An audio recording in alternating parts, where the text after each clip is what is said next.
Being a women మన నోరు చాలా అదుపులో పెట్టుకోవాలి.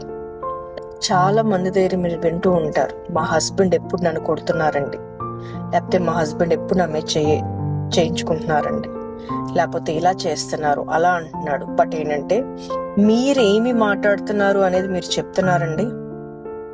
కొన్నిసార్లు నేను అది కూడా చెప్తాను, ఏంటంటే హస్బెండ్స్ కూడా తప్పు ఉంది. నేను వైఫే ఒకరితే తప్ప నేను అనట్లేదు, హస్బెండ్స్ తప్పులు కూడా చాలా మటుకు ఉన్నాయి.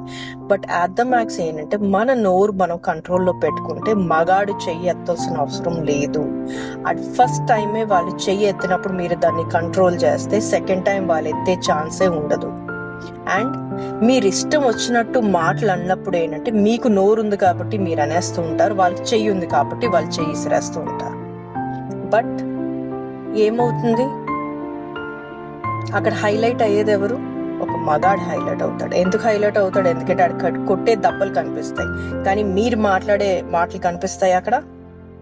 సో ఏంటంటే ఎవరి తప్పు ఉన్నా సరే, నేను అనేది ఏంటంటే ఒకరు కరెక్ట్ ఒకరు రాంగ్ అనట్లేదు, ఇద్దరు సైడ్ నుంచి తప్పులు ఉంటాయండి. సో ఏంటంటే మనం ఒక ఆడదానిగా మన నోరు హద్దులో పెట్టుకుంటే వాళ్ళు చెయ్యి కూడా హద్దులో పెట్టు, యాజ్ వెల్ యాజ్ వాళ్ళు ఫస్ట్ టైమే మీ మీద చెయ్యి రేస్ చేసినప్పుడు మీ బాధ్యత అది, వాళ్ళు చెయ్యి ఎత్తకుండా మీరు కంట్రోల్ ఉంచుకోవడానికి. So it all depends.